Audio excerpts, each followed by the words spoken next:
Bismillahirrahmanirrahim. Assalamualaikum warahmatullahi wabarakatuh. Alhamdulillah, alhamdulillah rabbil alamin. Wa bihi nasta'in ala umuri dunya waddin. Wassalatu wassalamu ala asyrafil anbiya wal mursalin wa ala alihi wa sahbihi wa sallim ajma'in. Bapak-bapak, ibu-ibu yang saya hormati, yang dimuliakan oleh Allah, Pak Kurnia selaku ketua yayasan kita di sini, serta bapak-bapak, ibu-ibu. Alhamdulillah rabbil alamin. Puji syukur kita panjatkan kehadirat Allah Subhanahu wa taala, simpan rahmat, taufik, hidayah, inayahnya kepada kita semua.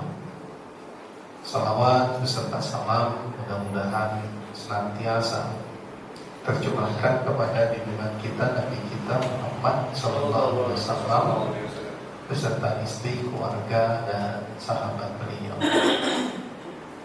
Hari ini saya akan menyampaikan sebuah materi terkait dengan, sebenarnya itu temanya yang paling pas itu adalah harmoni perasaan dan pikiran, kemudian melahirkan kebahagiaan tanpa batas. Jadi harmoni perasaan dan pikiran. Nah, kenapa perasaan dan pikiran itu harus harmoni, Bapak Ibu? Ya, jadi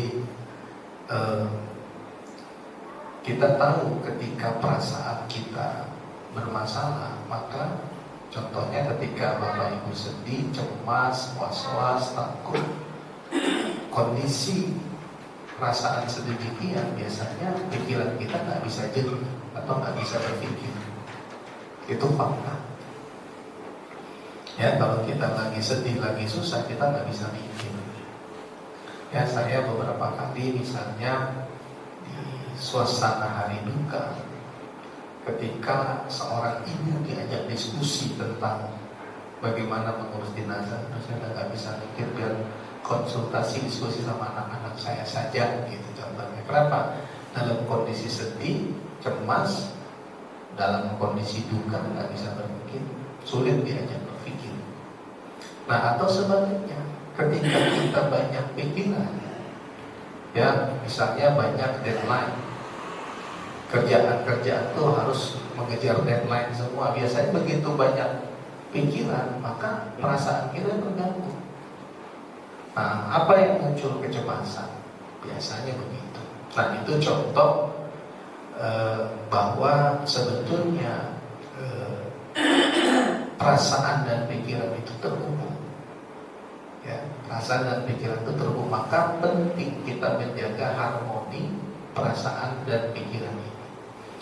Nah, kalau perasaan dan pikiran kita tidak harmoni, ya, perasaan dan pikiran kita tidak harmoni, maka yang muncul adalah ketidakharmonian fisik dan mental. Makanya misalnya penyakit umum yang dilanda banyak orang itu asam lambung.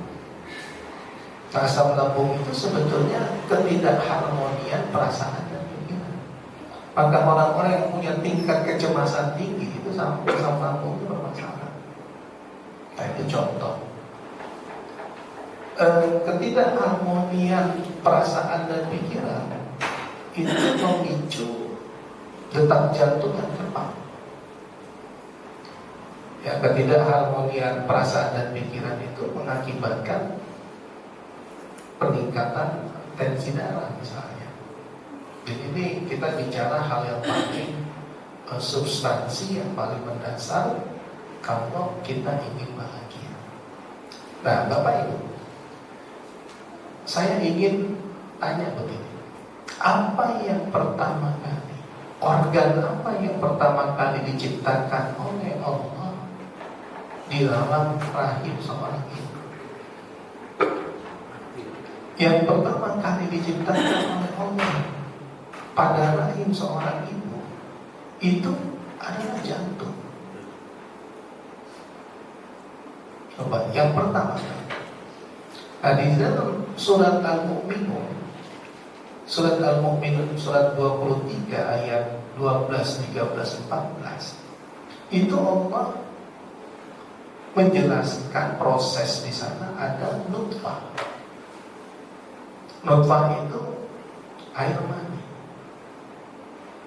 Dari nutfah itu menjadi alaqah. Alaqah itu zigot. Dari alaqah itu menjadi mudghah. Di surat Al-Mu'minun. Nah, mudghah juga disebut oleh Rasulullah SAW di dalam hadis. Kata Rasulullah, pada diri seseorang itu terdapat segumpal daging, mudghah. Kalau baik mudghah itu, maka baiklah tubuhnya, baiklah perbuatannya. Tapi kalau rusak mudghah itu, maka rusaklah tubuhnya, maka rusaklah perbuatannya. Nah, ala wahiyul qalbu, kata Rasulullah. Itulah hati, kata Rasulullah. Qalbu itu jadi, qalbu itu mudghah itu. Nah, ternyata dalam studi ilmiahnya bahwa yang disebut oleh surat Al-Mu'minun, nutfah, alaqah, mudghah. Nutfah itu air mani, alaqah itu segumpal darah, mudghah itu segumpal daging. Nah, cikal bakal jantung itu dari mudghah. Cikal bakal jantung itu dari mudghah.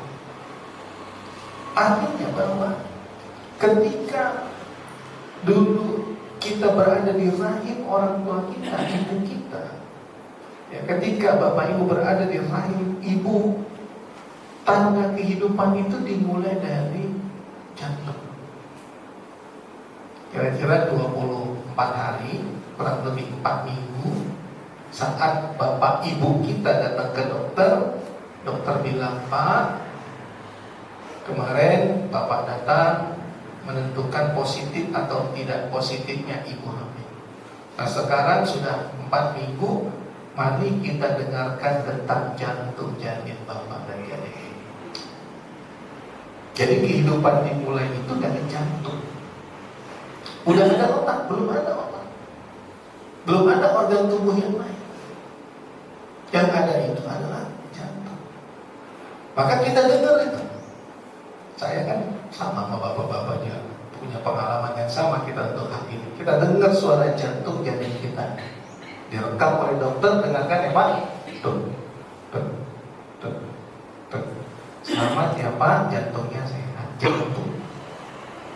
Ada otak belum? Ada tangan kaki belum ada. Artinya kehidupan itu dimulai dari jantung. Nah, itulah yang sampai sekarang masih berdetak. Nah, ternyata elektromagnetiknya 5.000 kali lipat dibandingkan otak. Jadi kekuatan jantung itu, listriknya itu 5.000 kali lipat dibandingkan otak. Bayangkan Bapak Ibu, jantung kita itu tanpa dicolokkan ke listrik, dia sudah berdetak. Nah, itu medan listriknya itu 5.000 kali lipat.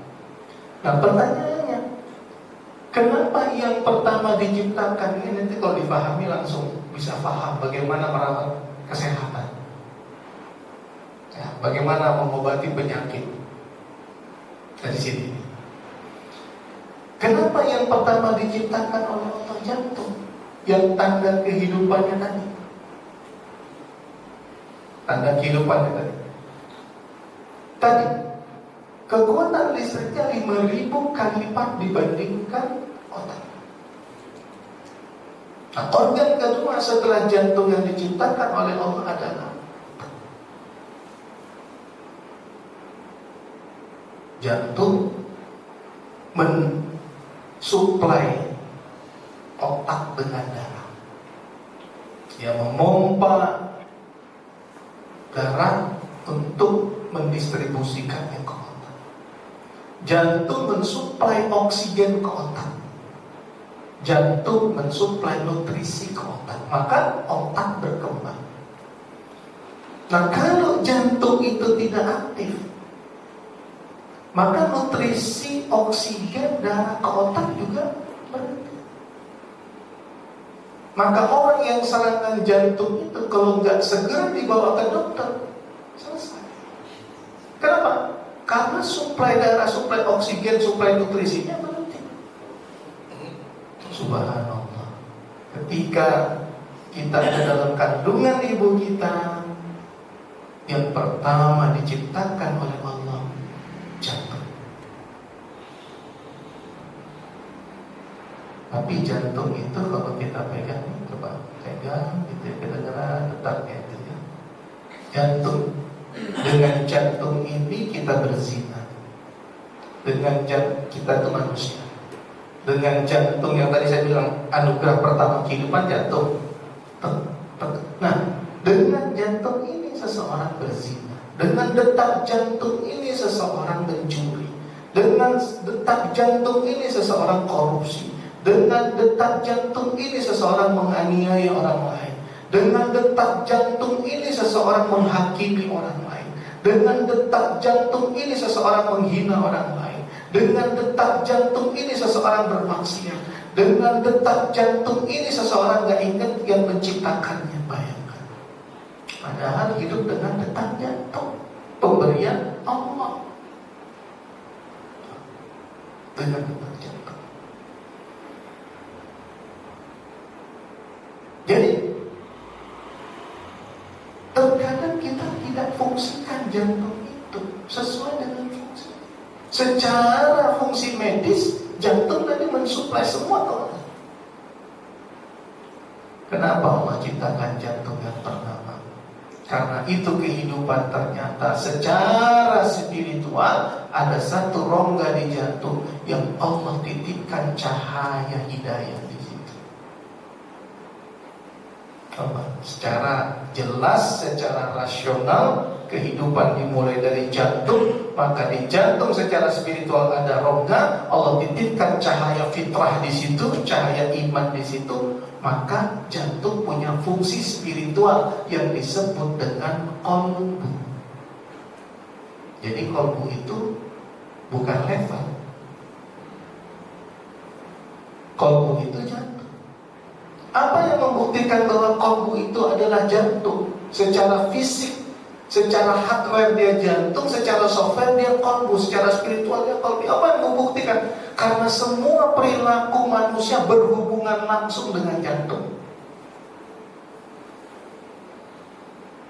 Coba, kalau kita tenang, damai, bahagia, maka irama jantung kita begini.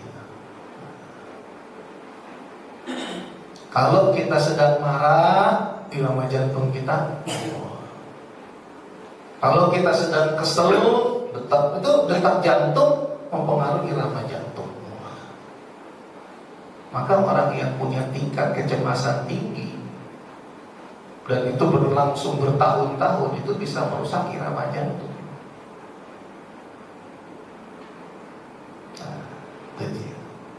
Maka bagaimana menstabilkan irama jantung? Zikir. Karena Pak, setiap berarti kalau kehidupan itu dimulai dari detak jantung dan secara spiritual di dalam jantung ada rongga yang Allah letakkan fitrah, maka sebetulnya setiap detak jantung itu Allah. Harusnya setiap detak jantung itu harusnya Allah.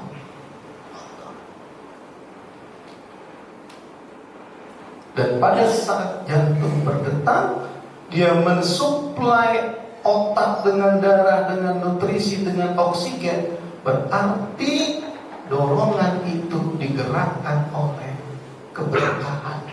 Kenapa? Karena Allah.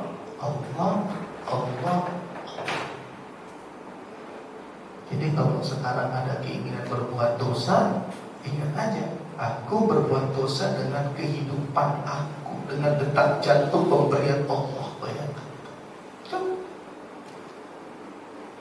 Nah, kenapa qalbu itu ada di jantung? Secara hardware-nya jantung, secara software-nya qalbu, secara spiritualnya qalbu tadi. Kalau kita berbuat dosa, berbuat salah, maka pacu jantung kita semakin kuat. Itu yang terjadi. Nah, itu kalau direkam, maka irama jantung berantakan. Orang bohong pasti jantungnya luar biasa. Marah, kesel, emosi, memfitnah, menghakimi orang, dendam, benci. Apa tadi? Asingkan dendam, benci, segala macam yang saya sebut, marah, ya, kesel, emosi, segala macam. Nah, itu merusak jantung. Apa ya? Nah, jantung sama dengan kolbu. Jantung sama dengan perasaan. Jadi jantung, kolbu, perasaan, pikiran bawah sadar sama itu. Nah, itu sama, sinonim. Otak itu adalah akal. Otak, akal, pikiran, ya, apa tadi? Otak, akal, pikiran sadar. Ini otak. Nah, ini sangat bergantung kepada jantung. Nah, di sini pusat perasaan, di sini pusat pikiran. Makanya harmoni jantung dengan otak itu harus dijaga. Harmoni perasaan dengan pikiran harus dijaga. Harmoni kolbu dengan akal harus dijaga. Coba kita lihat surat Ali Imran ayat 190-191 yang menggambarkan tentang keharmonian dua hal yang sangat berharga ini. Apa itu? Ya, inna fi khalqis samawati wal ardi wa ikhtilafil laili wan nahari la ayatin li ulil albab. Alladzina yadhkuruna Allaha qiyaman wa qu'udan wa 'ala junubihim wa yatafakkaruna fi khalqis samawati wal ardi rabbana ma khalaqta hadza batila subhanaka faqina azabannar. Ayat ini menggambarkan tentang keharmonian jantung dengan otak, perasaan dengan pikiran, kolbu dengan akal. Di dalam penciptaan langit dan bumi, perubahan malam dan siang, tanda-tanda bagi ulul albab. Siapa ulul albab? Allazina yadhkuruna Allaha qiyaman wa qu'udan wa 'ala junubihim. Itu pertama. Orang-orang yang mengingat Allah ketika berdiri, ketika duduk, ketika berbaring. Berarti kan itu sejalan dengan detak jantung. Kenapa? Karena Bapak Ibu tidak bisa lepas dari aktivitas berdiri, duduk, berbaring. Di luar aktivitas itu nggak ada. Kita kalau nggak berdiri duduk, kalau nggak duduk berbaring, setelah berbaring berdiri, kemudian duduk lagi. Berarti kalau begitu ingat Allah itu di setiap detak jantung. Hadirnya Allah itu di kalbu kita harusnya di setiap detak jantung. Nah, yang kedua, wa yatafakkaruna fi khalqis samawati wal ard. Yang di sini zikir, yang di sini fikir. Yang di sini kolbu, yang di sini akal. Yang di sini perasaan, yang di sini pikiran. Harmoni, sehingga apa? Ya Allah, tidak ada yang Kau ciptakan di muka bumi ini dengan sia-sia. Selamatkan kami dari siksa neraka. Nah, fungsinya selain jantung itu adalah berfungsi untuk kebutuhan otak dan seluruh organ tubuh lain, karena di situ ada kolbu, maka fungsi spiritual jantung itu adalah untuk merasakan hadirnya Allah, dekatnya dengan Allah. Jadi kalau Bapak Ibu dekat dengan Allah, coba irama jantungnya stabil. Kalau dekat dengan Allah terasa adanya kedamaian, adanya kebahagiaan. Gitu. Kalau dekat dengan Allah. Nah, harmoninya menghasilkan apa? ya Allah, tidak ada Kau ciptakan di muka bumi ini dengan sia-sia, selamatkan kami dari siksa neraka ya Allah. Dari siksa neraka. Nah, bagaimana kita mengharmonikan kedua ini? Dua ini terhubung melalui elektromagnetik listrik yang given dari Allah, terhubung. Maka kalau jantung sehat, otak sehat. Otak sehat, jantung sehat. Kalau jantung mengalami masalah, otak mengalami masalah. Kalau otak mengalami masalah, jantung mengalami masalah. Nah, secara neuron, jantung lebih kecil daripada otak. Secara neuron. Kenapa? Karena jantung itu cuma jumlahnya 40.000. Sementara otak itu 86 miliar.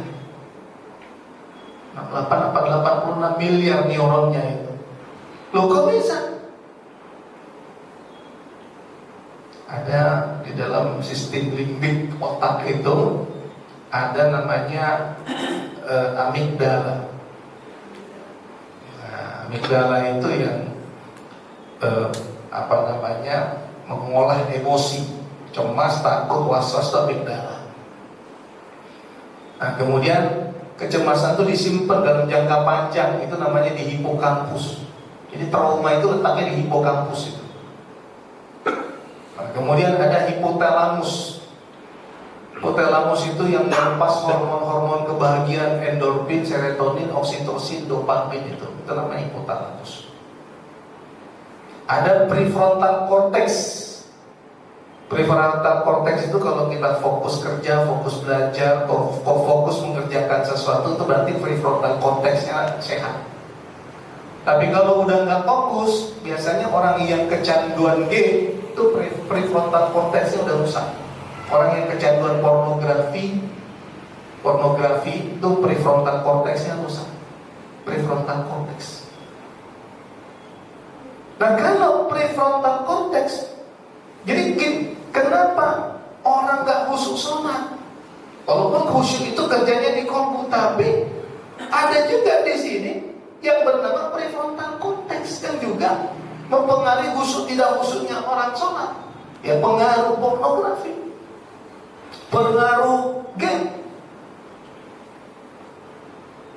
dan itu bisa merusak kognitif. Nah, tapi ada kelenjar pineal. Bapak Ibu, kelenjar pineal itu di sini. Kelenjar pineal itu adanya di tengah dahi, di belakang, di dalam, tapi dia di tengah. Nah, bayangkan kelenjar pineal itu pada saat Bapak Ibu sujud, itu sama dengan Bapak Ibu memencet tombol kelenjar pineal, jadi aktif. Rasulullah SAW mengatakan, saat yang paling indah dalam hidupku saat aku sholat, dan saat yang paling dekat aku dengan Allah pada saat aku sujud. Perhatikan ya hadis. Pada saat dekat dengan Allah itu pada saat aku sujud. Kenapa? Karena kelenjar pineal ini pusat spiritual juga. Di sini pusat spiritual, ternyata di otak juga. Pusat spiritual, pusat intuisi. Di sini juga ada pusat intuisi, pusat spiritual. Walaupun fungsi di sini fikir, fungsi di sini zikir, di sini perasaan, di sini pikiran, ternyata kelenjar pineal itu fungsinya juga ada pusat spiritual, pusat intuisi. Maka pada saat Bapak Ibu sujud, perhatikan pada saat sujud. Coba perhatikan tuh pada saat sujud. Pertama, posisi jantung ada di atas otak. Posisi jantung ada di atas otak, berarti posisi kolbu ada di atas akal.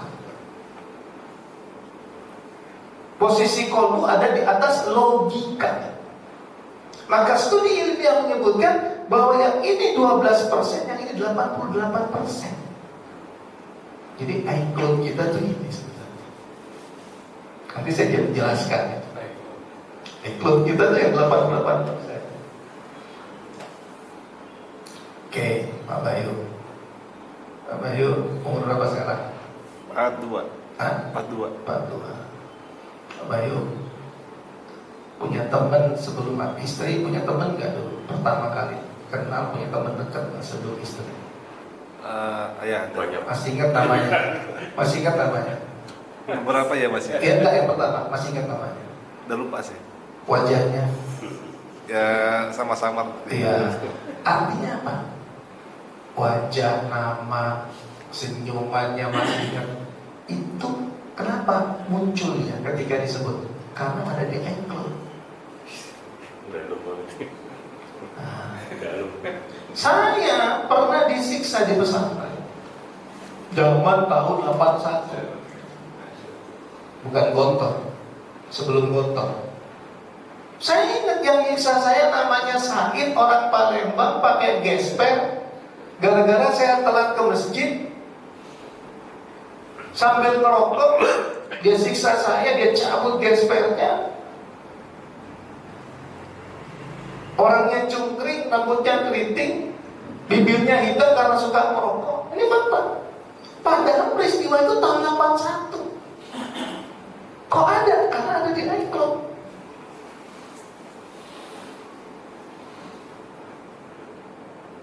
Tak misalnya, dia nikah dengan suami kedua.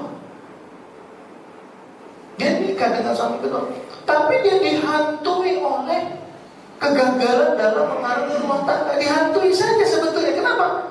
Karena berdasarkan fakta-fakta masa lalu yang ada di iCloud dia. Bagaimana dia dulu mengalami kekerasan, bagaimana dia dijambak, bagaimana dia diseret, bagaimana dia dipukul. Nah itu ada di mana dia iCloud? Yang 88%. Kita kalau paham yang ini, tugas kita nanti bagaimana mengeluarkan sampah emosi. Nah bagaimana mengeluarkan sampah emosi? Regression, kembali ke masa lalu. Duduk, renungkan, zikir, muhasabah, masuk ke hati yang paling dalam. Bayangkan orang yang pernah menyakiti kita. Karena kalau nggak dibayangkan, kalau nggak dimaafkan, itu menjadi sampah emosi yang men-trigger kita akan emosi dalam banyak hal. Padahal pemicunya itu puluhan tahun yang lalu. Maka bayangkan wajahnya, hadirkan dia bayangan itu, bilang aku memaafkan kamu, aku ikhlas pernah melalui masa itu bersama kamu, walaupun aku tersakiti, aku maafkan kamu. Dan katakan kepada Allah, ya Allah ampuni dosanya, maafkan semua kesalahannya, aku sudah memaafkannya. Itu langsung kerilis emosi-emosi yang terdapat di iCloud tadi.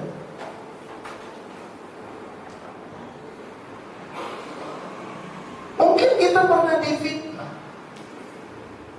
ibu-ibu pernah difitnah. Peristiwa itu pada 15 tahun yang lalu, tapi rasa sakitnya masih sampai sekarang. Kenapa? Karena setiap mendengar nama itu, padahal orangnya bukan tentu dia, tapi namanya sama, langsung balik emosi. Nah kenapa ada emosinya seperti itu? Karena tersimpan sampah emosinya di iCloud yang 88%. Itu harus dirilis. Bagaimana merilisnya? Maafkan. Bahkan bersyukur kepada Allah. Kenapa? Karena pelajaran hidup, cobaan hidup itu menjadikan kita lebih matang, lebih dewasa, lebih bijaksana.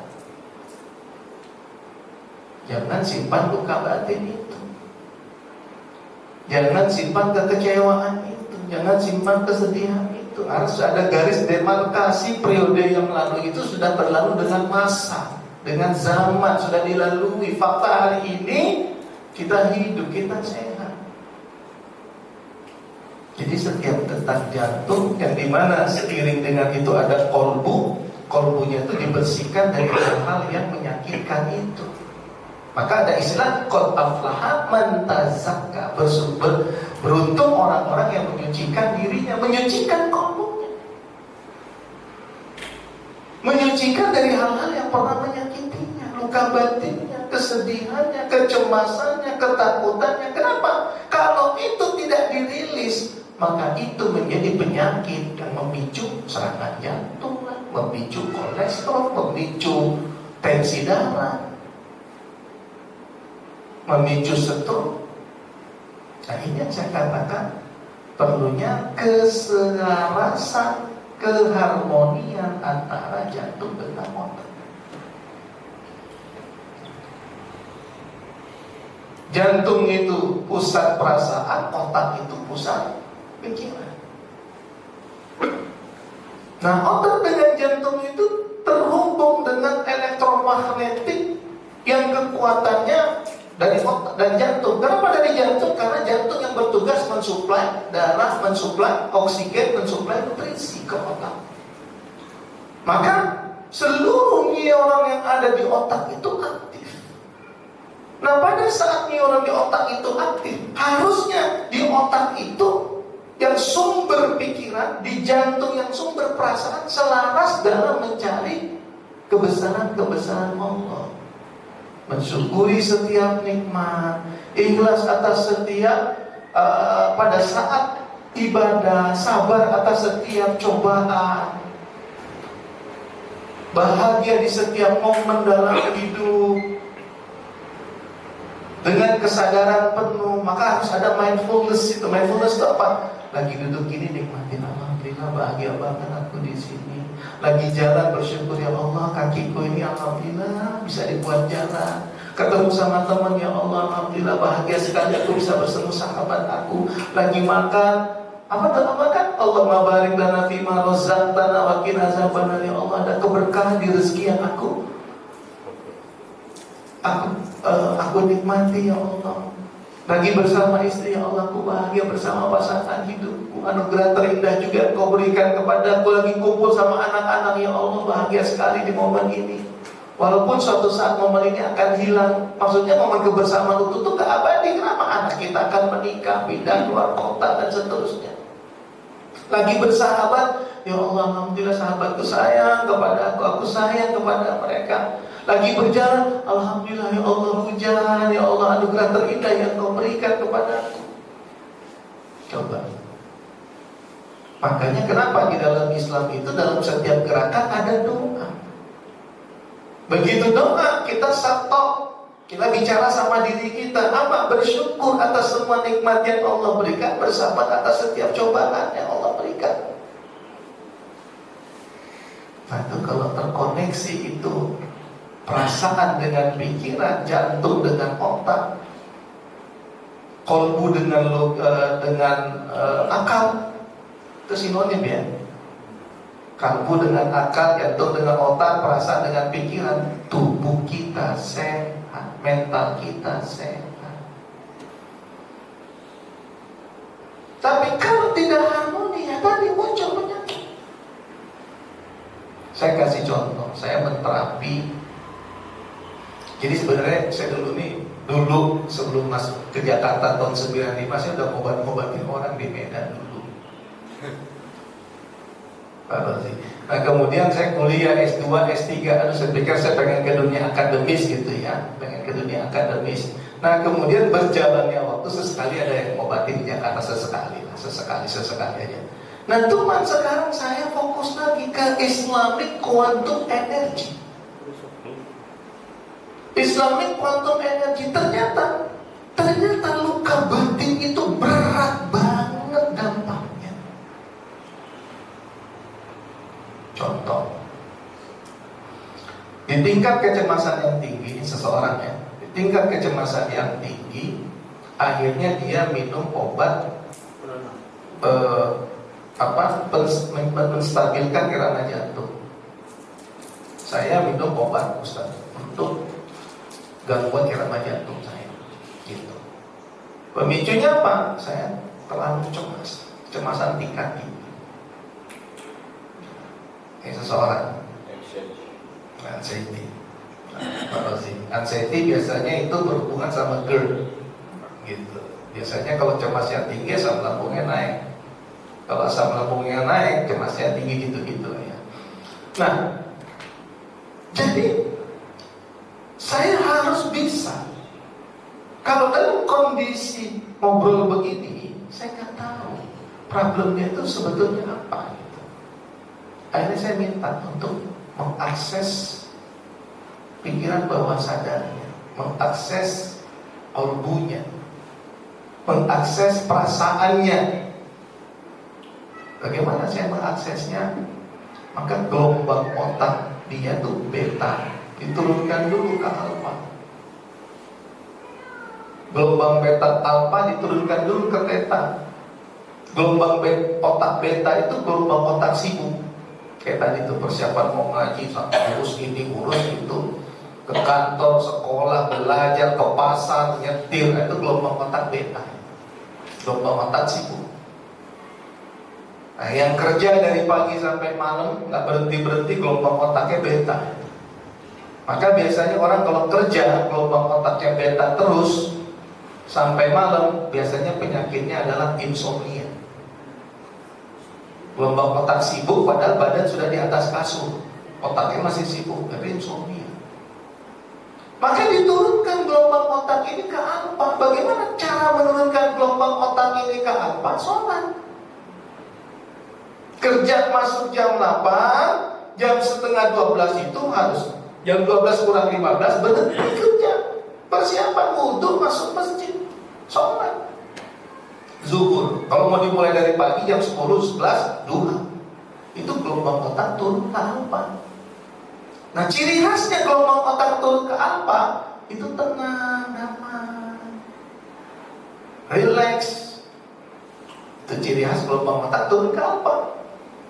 Dari gelombang otak alfa, zikir, khusyuk, baca Quran, di puncak kehusyuan, gelombang otaknya turun lagi ke theta.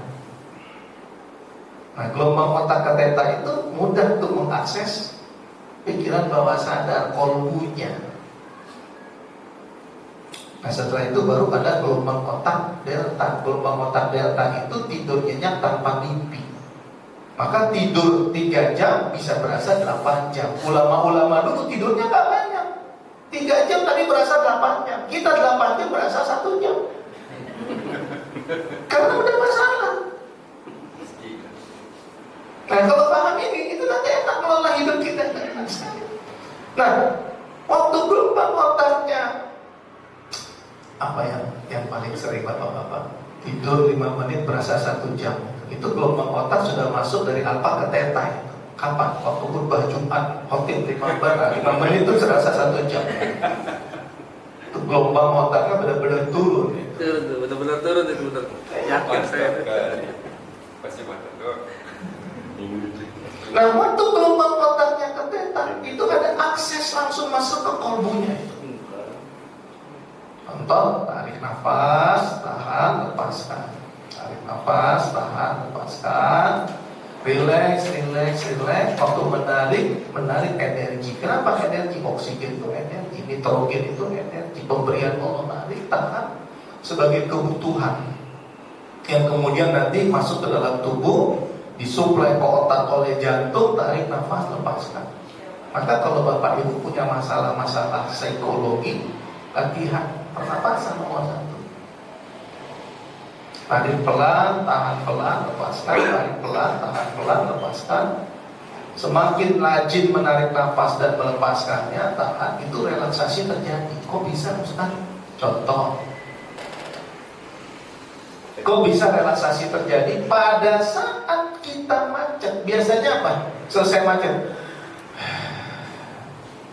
selesai marah, kesel, tarik nafas, refleks itu, gak kita sadar itu.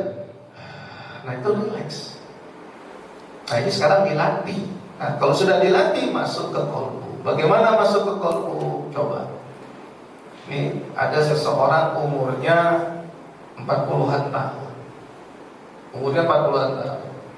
Punya penyakit. Penyakitnya apa?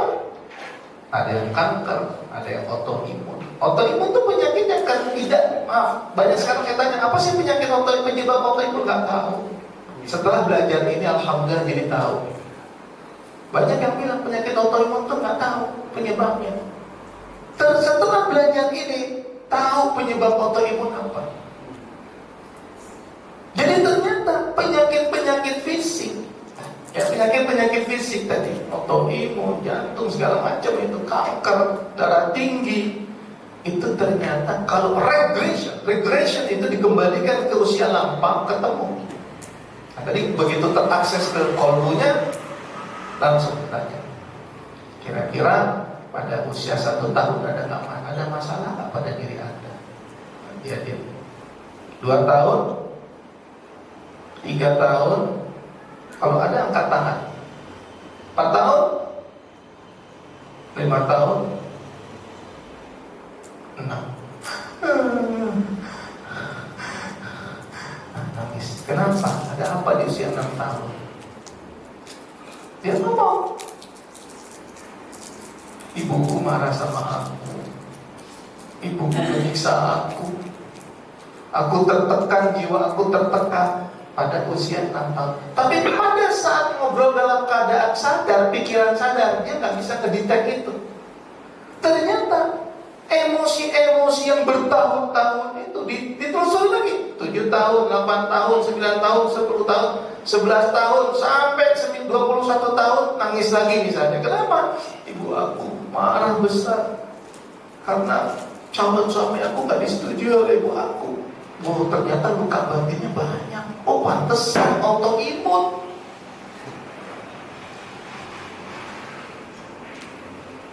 Saya ceramah ini dalam banyak majelis 5 bulan terakhir ya. Itu 1-2 tuh datang ke saya kanker Ustaz, saya kanker Ustaz, saya kanker Ustaz. Kurang lebih 10 orang kanker. Ternyata masalahnya orang-orang yang punya masalah dengan luka batin.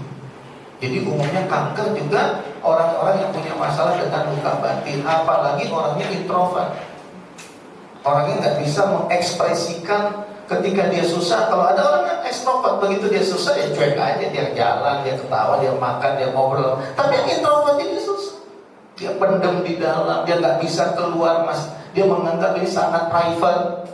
Kalau diomongin keluar nggak enak, dipendem, jadi penyakit. Itulah kanker. Darah tinggi, itulah pemicunya. GERD itu bukan pola makan.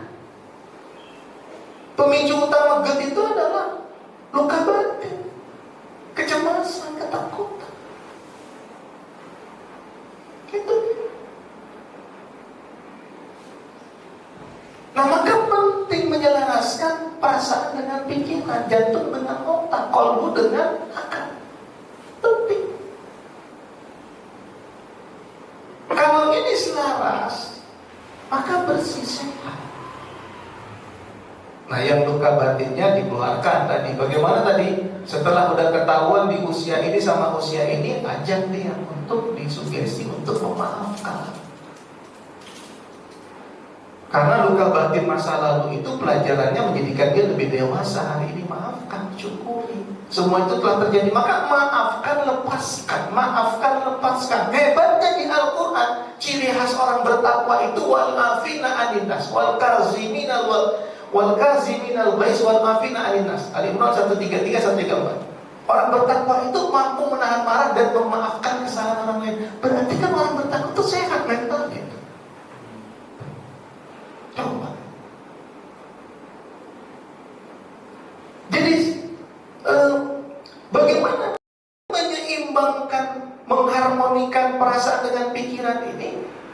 Di mana di dalam perasaan ada luka-luka batin sesuai dengan periode hidup kita, luka batin yang kadang-kadang gak kita rasakan tapi efeknya masih ada. Nah, itu gak ketemu. Setelah regression baru ketemu, oh, ternyata luka batin di usia ini, di usia ini. Maka sampaikan, tolong maafkan ibu kamu. Apalagi ibu kamu sama itu gak sama ibu kamu. Ibu kamu sayang sama ibu kamu, sayang. Ibu kamu mana? Udah gak ada. Bayangkan ibu kamu sudah tidak ada. Maafkan dia. Ada di, jadi dia sampai emosi itu nendang. Dia nendang. Maafkan ibu, aku maafkan sekarang. Baru aku menyadari ternyata luka batin itu ada di dalam. Aku maafkan. Sembuh. Autoimun bisa disembuhkan. Kalau dapat luka batin sumber masalahnya. Saya bertahun-tahun, alhamdulillah kasih pelajaran oleh Allah. Bertahun-tahun tuh saya bergantung banget sama obat mah sebelum belajar. Jadi kalau nggak omeprazol dan soprazol, nanti pergi umroh bawa omeprazol. Karena beli di sana mahal, jadi bawa dari sini omeprazol dan soprazol. Bayangkan.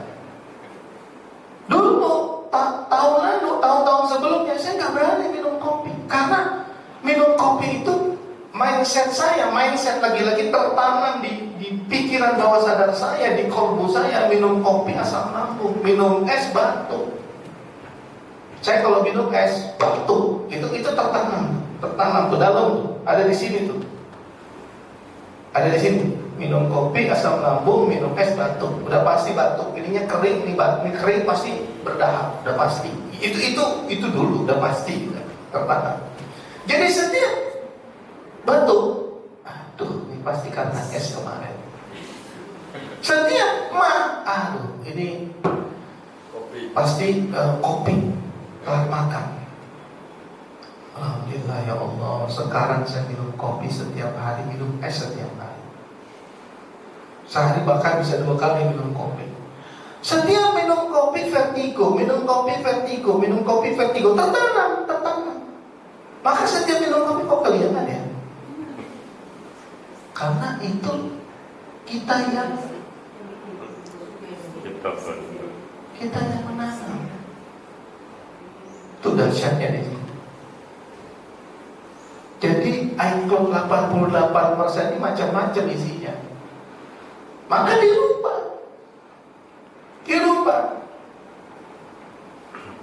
Bagaimana cara kita merubah? Dirapikan bagaimana? Ya kita masuk dalam situasi kondisi gelombang otak theta. Paling gampang kapan? Pada saat sepertiga malam. Lagi zikir, tarik diri kita, bayangkan masa lalu kita. Pernah ada luka batin gak di masa lalu? Nah itu lakukan sendiri. Tarik nafas, lepas, atur ritme jantungnya, rasakan jantungnya sudah stabil, gitu kan, rasakan kedamaian, rasakan sedang berhadapan dengan Allah. Kok bisa? Ya Rasulullah mengatakan, bukan saya. Kau sembah Allah seakan-akan kau melihatnya, jika kau tidak melihatnya, yakin Allah melihatmu. Nah begitu sudah masuk ke titik itu, langsung regression. Bayangkan, pernah gak ada luka batin di usia 1 tahun, 2 tahun, 3 tahun, 4 tahun, dan seterusnya. Nah, dapat maafkan yang menyakiti kita, yang menzalimi kita. Sebetulnya, tapi butuh tenaga ahli. Sebetulnya bukan hanya di usia 1 tahun. Yang ini gak bisa dibutuhkan oleh orang lain. Sampai termasuk usia dalam kandungan, pada saat kita ada dalam kandungan. Kok bisa? Kan gitu. Ada peristiwa, satu masalah yang dihadapi berat.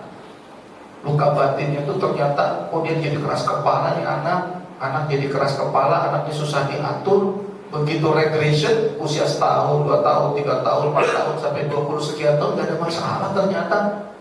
Coba balik ke dalam kandungan. Iya, saya mengalami kekerasan di dalam kandungan. Maksudnya apa?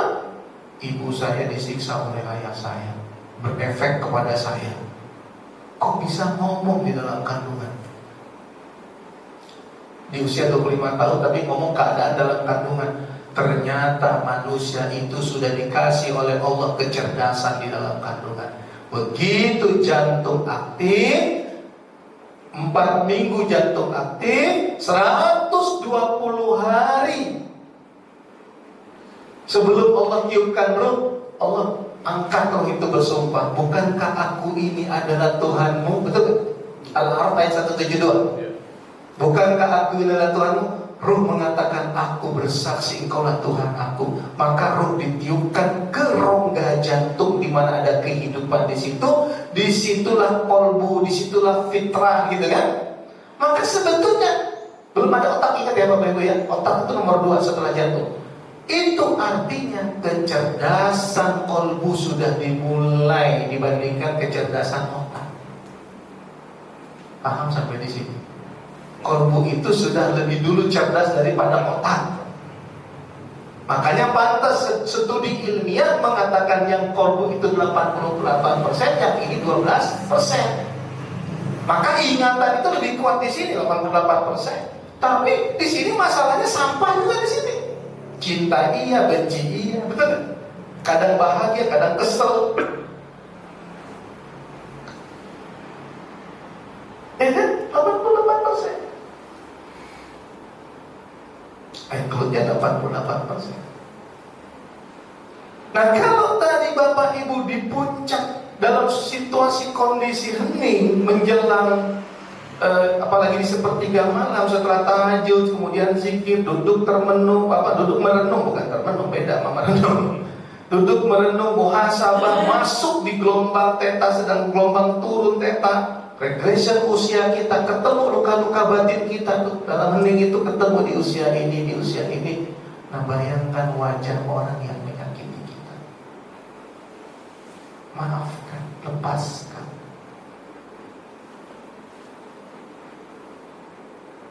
Saya punya luka batin, itu tadi yang saya katakan. Umur saya, bahkan umur saya 6 tahun saya punya luka batin. Itu mengganggu. Setelah belajar saya paham, ternyata kenapa saya suka kesel sama si atau ternyata luka batinnya ngendap. Nah, saya keluarkan, saya lepaskan. Bagaimana saya maafkan? Terus saya bilang saya menyayanginya, saya menyintainya, saya ingin melindunginya. Terus dilepaskan luka batin, dimaafkan. Itu rilis itu langsung bersih. Kolbunya langsung bersih. Rilis. Maka jangan pernah menyimpan amarah, dendam, kebencian, hasad, dengki, iri. Itu pemicu penyakit fisik. Karena tadi saya katakan ketidakharmonian perasaan dengan pikiran mengakibatkan ketidakharmonian fisik dan mental.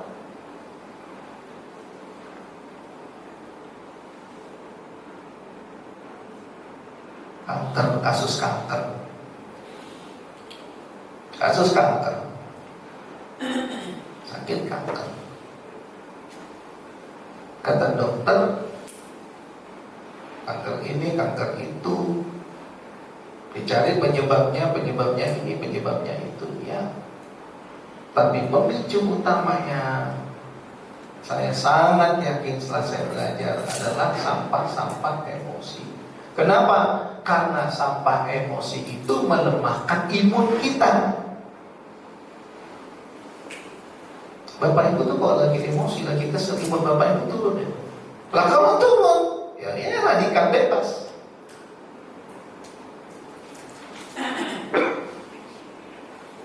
Makanya yang perlu dijaga itu keseimbangan perasaan pikiran itu. Kalau itu bagus, fisik kita bagus, radikal bebas gak bisa masuk ke tubuh kita. Gak bisa. Ya. Atau kalau lagi tenang-tenang lagi, duduk tengah malam, lagi tahajud, ambil secari kertas, tulis di situ semua luka batin kita yang pernah kita alami. Apa coba ingat? Kan duduk nih tadi, udah duduk menjelang setelah tahajud duduk nih. Kenapa aku belum bisa mengendalikan emosi aku, ya Allah? Kok sedikit tersinggung langsung meledak, ya Allah? Apa sih pemicunya ini? Di usia berapa ini sampai ada seperti ini? Di usia berapa luka batin itu yang gak aku sadari itu? Coba tarik, mau setahun, 2 tahun, 3 tahun. Kira-kira ini kasus nih ya. Cuma ini saya bantu dia terapi. Dia nggak bisa menterapi diri sendiri. Kasusnya apa? Dia seorang anak yang dicuekkan oleh ibunya. Jadi ibunya itu dapat kerja, akhirnya nggak peduli sama anaknya.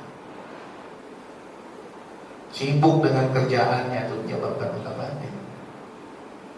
Nah, dapat tulis ibu begini sehingga aku sedikit terlantar. Padahal di umurnya mungkin 20 tahun, 25 tahun nih orang gitu. Tapi dia menulis, ibu dulu begini. Oh pernah dimarahin ayah dulu begini. Oh pernah dibully sama teman. Ingat nama temannya tuh, ingat siapa nama temannya. Wah tulis namanya. Itu waktu nulis bisa disertai dengan emosi. Karena kebayang itu tulisnya.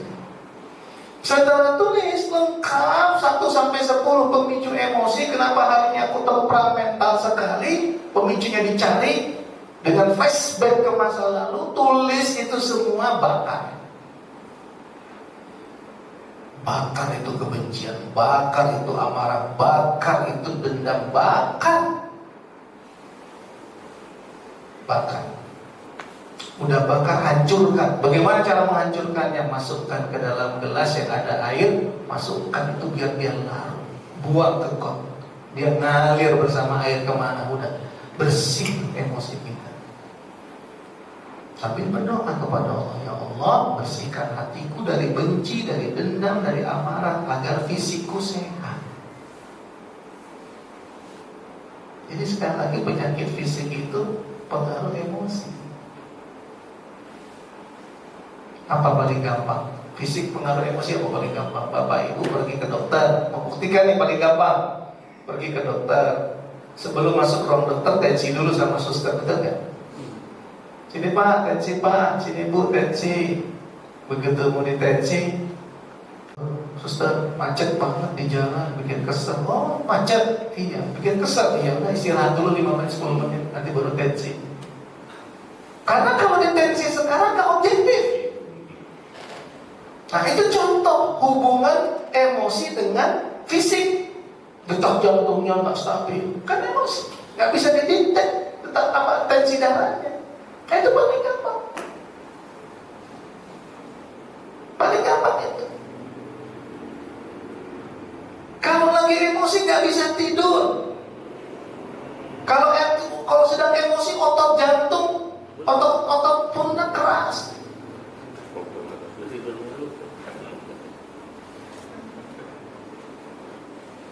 Bayangkan Bapak Ibu, hubungan antara perasaan, pikiran dengan tubuh. Maka kalau perasaan sama pikiran harmoni, tubuh ikut harmoni. Ya.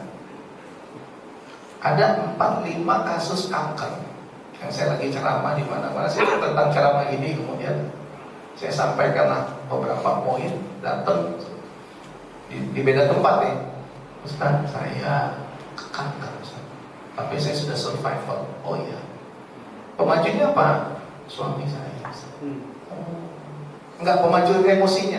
Jadi cerita saya kanker ini kata dokternya. Enggak bu, sebetulnya ibu punya masalah ini, pemacu emosinya ada nih. Oh iya. Kok Ustaz tahu? Loh saya belajar.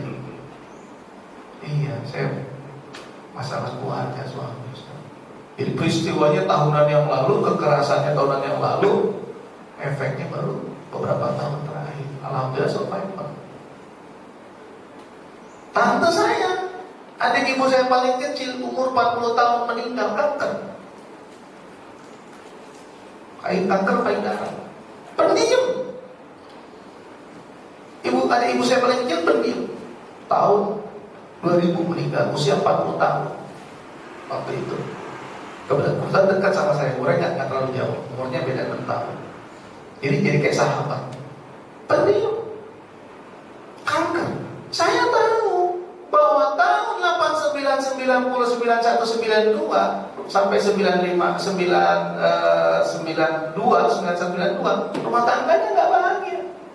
Tapi waktu itu saya nggak tahu penyebabnya itu. Setelah saya belajar, oh benar.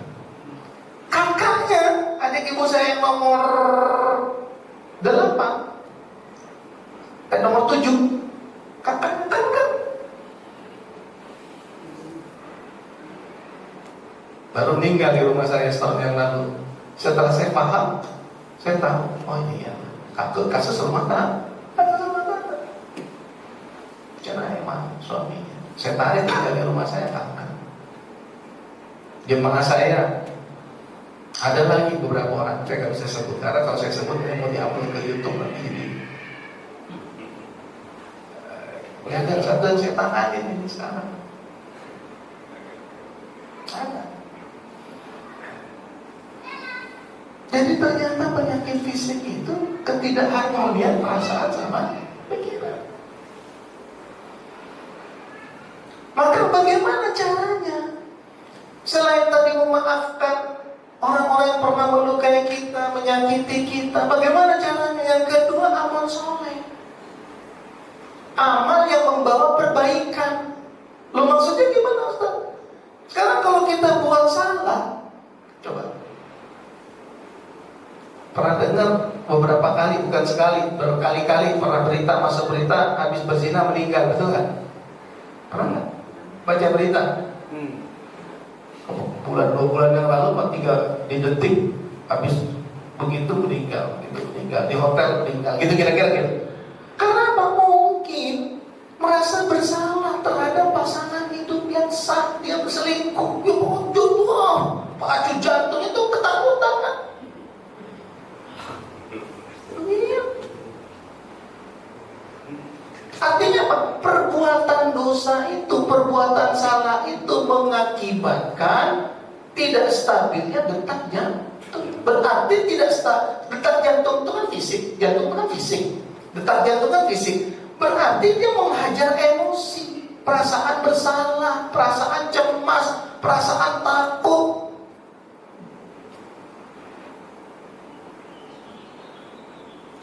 Waktu saya di RC ngajar, datang jemaah satu orang. Kenapa? Dudak jatuh. Itu berarti kan reaksi fisik kan? Kenapa ada reaksi fisik? Karena emosinya terganggu. Kenapa emosinya terganggu? Perasaan bersalah. Kenapa perasaan bersalah? Karena berzina sama teman SMA, teman waktu reuni. Makin bersalah lagi, berzinanya di kamar anaknya. Coba. Jadi itu reaksi fisiknya, emosinya bermasalah. Reaksi fisiknya apa? Napasnya tersenam.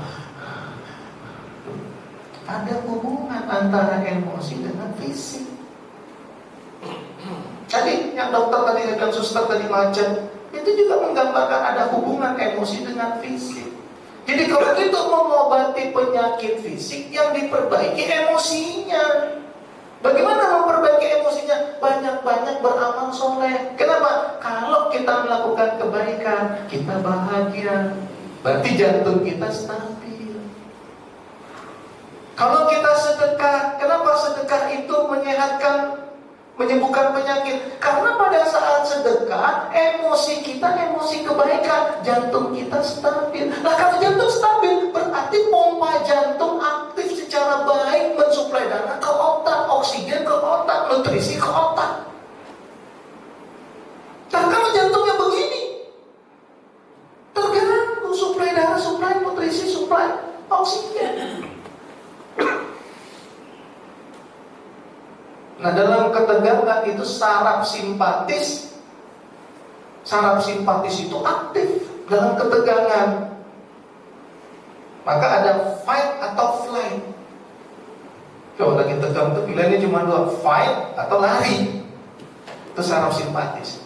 Tapi begitu dalam kondisi dihajar dengan zikir, dihajar dengan amal soleh, maka mengaktifkan saraf parasimpatis. Itu saraf apa? Tenang, damai, gelombang otak turun, tarik nafasnya rileks, detak jantungnya stabil, asam lambungnya nggak naik, tensi darahnya bagus. Jadi fisik ini sebetulnya problemnya di emosi. Nah, maka kenapa Allah nyuruh kita beramal soleh? Karena setiap kebaikan berbanding lurus dengan kebahagiaan. Berarti bahagia itu emosi.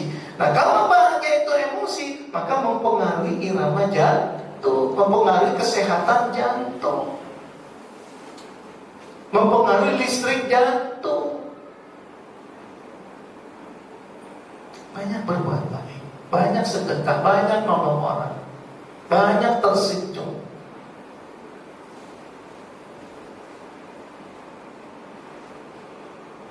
Nah, kalau kita berbuat baik, amal soleh itu terkait ibadah kepada Allah. Sholat, puasa, zikir.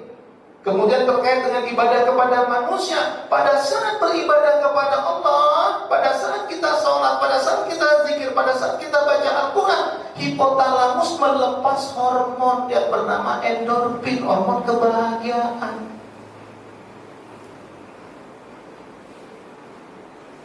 Ada hormon namanya endorfin, sejenis morfin. Morfin itu kalau disuntik ke tubuh orang yang kanker, rasa sakitnya berkurang karena apa? Ada morfin. Nah, kalau bapak ibu jarang sakit, itu nggak terjadi secara kebetulan. Bisa jadi karena sholat, karena zikir khusyuk, karena baca Quran. Kenapa? Karena pada saat itu tubuh memproduksi endorfin, morfin yang dilepas oleh hipotalamus. Nah, kapan itu dilepas? Pada saat di puncak kehusyukan. Makanya sholat harus khusyuk, zikir harus khusyuk, baca Quran harus paham. Nah, kemudian amal soleh terkait dengan manusia itu hipotalamus melepas hormon cinta yang bernama oksitosin, serotonin. Itulah disebut dengan hormon cinta.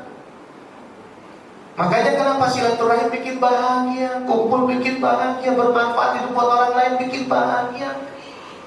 Kata Rasulullah SAW, khairun nas anfa'uhum linnas, sebaik-baik manusia bermanfaat buat orang lain. Kok begitu kita bermanfaat buat orang lain, kita bahagia.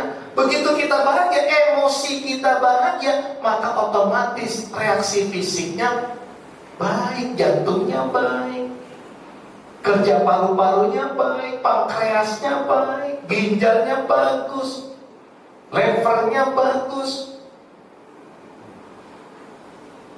Tapi kalau udah rusak, rusak semua kan. Maka cara memperbaikinya jadi orang bahagia. Bagaimana jadi orang bahagia? Hablum minallahnya diperbaiki, hablum minannasnya diperbaiki. Hablum minannas bukan sekedar kumpul, jadikan hidup kita ini bermanfaat buat orang lain. Jadikan harta kita bermanfaat buat orang lain. Jadikan ilmu kita bermanfaat buat orang lain. Jadikan waktu kita berharga buat orang lain. Jadikan kita ini punya nilai di mata orang lain. Begitu kita dapat feedback bahagia, gejala fisik, reaksi fisiknya semua stabil. Tadi jantungnya bagus. Kalau jantungnya bagus, stabil, dia memompa darah ke otaknya juga stabil, memompa oksigennya stabil, nutrisinya stabil. Nah, otak sehat. Otak itu ada 86 miliar neuron. Terhubunglah antara amigdala, hipokampus, hipotalamus, prefrontal cortex. Itu hablum minallah, hablum minannas.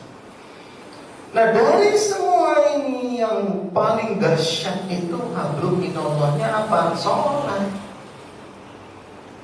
Tadi sholat itu posisi jantung ada di atas otak, posisi kolbu ada di atas akal, posisi perasaan ada di atas pikiran. Itu sinonimnya. Betul ya? Coba kalau sujud posisinya gimana? Jantung ada di atas otak. Berarti suplai semua yang tadi saya sampaikan itu maksimal ke otak. Maka sehat otak bapak ibu, otak kita.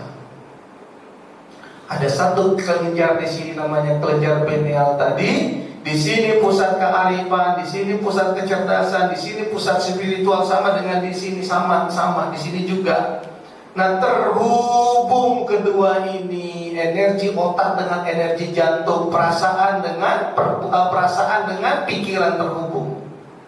Paham kan maksudnya terhubung? Kalau harmoni. Kalau nggak terhubung berarti fisiknya yang sakit gitu kan. Maka terhubunglah kedua ini, kecerdasan otak dengan kecerdasan jantung, energi otak dengan energi jantung, spiritual yang ada di otak dengan spiritual yang ada di jantung, cinta yang di otak dengan apa yang ada di jantung, energi di jantung terhubung. Nah, coba perhatikan. Ada kelenjar pineal. Kelenjar pineal itu yang letaknya di sini, itu diletakkan di atas sajadah, dia memproduksi hormon yang bernama melatonin. Jadi waktu Bapak Ibu sujud tuh hormon melatoninnya keluar, diproduksi oleh kelenjar pineal. Tapi kalau siang dia sedikit. Kalau nggak ada cahaya baru dia banyak. Nah, maka disebutlah melatonin itu hormon tidur. Makanya orang insomnia obatnya mengandung melatonin. Nah, di tubuh kita ada diproduksi secara alami, makanya harus cukup tidurnya dalam tanda petik. Maksudnya apa? Kalau kita, maka Rasulullah bilang gini, kalau mau tidur matiin lampu, ada hadis itu. Kenapa matiin lampu? Karena dia tubuh memproduksi melatonin. Kalau melatonin diproduksi oleh kelenjar pineal, maka itu memperbaiki sel-sel kita, sel-sel tubuh kita. Makanya begadang itu nggak sehat. Karena melatonin diproduksi pada saat kita sedang istirahat malam, maka begadang itu tidak sehat. Kecuali di sepertiga malam sujud. Nah, kalau sujud di sepertiga malam, kenapa sepertiga malam? Secara ilmiah, datanya banyak. Secara ilmiah, melatonin diproduksi oleh pineal jam 1 sampai jam 4 pagi. Puncaknya di sepertiga malam. Apalagi pada saat kita sujud, tombol pineal kita aktifkan, kolbu kita aktifkan, menyatulah, harmonilah antara otak dengan jantung. Nah, si melatonin ini ternyata juga disebut dengan hormon penangkal radikal bebas. Subhanallah. Jadi kalau udah paham, setelah ini sujudnya lama, jangan cepat-cepat. Karena kelenjar pineal memproduksi melatonin. Karena otak terhubung dengan jantung, pikiran terhubung dengan perasaan. Jadi kalau sujud jangan buru-buru. Imamnya tolong, yang jadi imam ingetin, Pak Ustaz, sujud jangan buru-buru, Ustaz, nikmati sujud itu. Maka Rasulullah bilang, saat yang paling indah dalam hidupku saat aku sholat, saat yang paling dekat aku dengan Allah pada saat aku sujud. Loh iyalah, di sini ada pusat spiritual, di sini ada pusat spiritual. Di sini ada kecerdasan intuisi, di sini lebih lagi ada kecerdasan intuisi, ketemu itu. Makanya kalau harmoni tadi badan sehat, tubuh ikut harmoni. Tapi kalau ini nggak harmoni, tubuh nggak ikut harmoni. Nah, rata-rata di usia-usia 40 tahun, 50 tahun ke atas, ketidakharmonian perasaan sama pikiran mengakibatkan asam lambung. Makanya penyakit orang tua asam lambung. Benar nggak?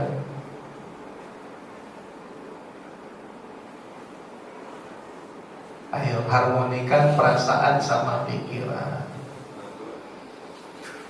Ya, dengan apa? Dengan sholat. Tadi amal soleh, terus sholat. Terus dengan apa? Dengan zikir. Zikir itu apa? Zikir itu mengingat. Zikir az-zikr itu mengingat. Az-zikr menyebut, tapi jangan cuma menyebut tapi tidak mengingat. Kenapa? Karena sampai emosi di sini, zikir di sini, ya nggak bisa, nggak nembus. Sampai cemas, sedih, takut, was-was ada di sini, di sini. Zikir cuma sampai di sini, nggak nembus dia. Sholat cuma sampai di sini, resah, cemas, takut ada di sini, ya nggak nembus. Maka sering bertanya, Ustaz, saya udah ngaji, saya zikir, saya sholat, tapi kok masih cemas ya Ustaz? Nah iya, sholatnya nggak pakai ini. Pakai ini maksudnya nggak usah khusyuk. Makanya di Al-Baqarah ayat 46, khusyuk itu apa? Yang meyakini akan bertemu dengan Allah, kembali kepada Allah. Keyakinan, kesadaran. Harusnya sholat pakai ini, zikir pakai ini, baca Quran pakai ini. Maksudnya baca Quran pakai ini apa Ustaz? Baca Quran, pahami maknanya, masukkan ke kolbu. Itu keriples, itu kesedihan, kecemasan itu keriples apa? Terpinggirkan, masuk kebahagiaan. Jadi Bapak Ibu, kesehatan fisik mental itu sebenarnya kalau mau kalau keseimbangan pikiran dan perasaan kita jaga, itu sehat banget fisik mental kita itu. tersenyum pada orang lain, ya kan? Senyum, jangan buka butek. Senyum. Kasih kebahagiaan buat orang lain, kasih orang lain senang. Dengan adanya kita orang lain bahagia, itu dia. Jangan kita kemana pergi butek. Gak mau negur orang, gak mau nyapa orang. Padahal tabassumuka fi wajhi ahika sedekah, senyummu buat saudaramu itu sedekah. Bapak Ibu kalau itu dijaga Bapak Ibu, insya Allah meninggal usia 85 gitu. Benar. Usia 80. Coba sekarang penyakit anak sekarang, coba anak sekarang. Saya dengar dari dokter umur 15-16 tahun udah kena serangan jantung. Maka istilah-istilah anak sekarang tuh healing, me time, Gen Z itu kan itu istilahnya itu healing, me time. Ada secara psikologis gak kuat. Nah bimbing nih dengan yang saya sampaikan tadi, bimbing mereka. Yaitu tentang keharmonian perasaan dan pikiran. Kalau perasaan pikiran harmoni, tubuh ikut harmoni. Kalau perasaan pikiran tidak harmoni, tubuh gak ikut harmoni, itu saja. Contohnya apa ya tadi? Soal kita datang ke dokter, itu kan. Soal tadi nyetir. Nah ini contoh nyetir nih bapak-bapak nih terutama. Kalau udah belajar ini udah gak pakai emosi nyetir. Contoh macet nih, macet. Aduh, macet lagi nih. Ada apa lagi nih? Aduh, kita sebel banget ini. Udah gitu pejabat lewat. Pejabat lewat. Ya, macet, kesel. Coba, ini kronologisnya. Macet, bikin kesel, sebel, marah. Gitu ya, sebel, kesel, marah. Itu poinnya, sebel, kesel, marah. Ingat aja. Tapi ternyata sebel, kesel, marah. Apalagi ini ditumbang orang. Dan 5 menit macetnya terurai. 5 menit. Udah terurai macetnya. Begitu sampai kantor, meja jorok, gak bersih, belum dibersihin sama office boy. Marah. Kok bisa? Terus dia bilang gini, pikir, office boy juga kemarin-kemarin gini juga, karena banyak yang harus diberi. Ini kata pikiran nih, kata pikiran. Office boy kemarin juga pernah kayak gini, kamu gak marah.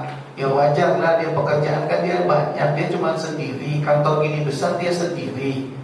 Ini udah gak bisa terima, kenapa? Karena udah masuk sebel keselnya di kolbu, di pikiran bawah sadar, udah keburu masuk.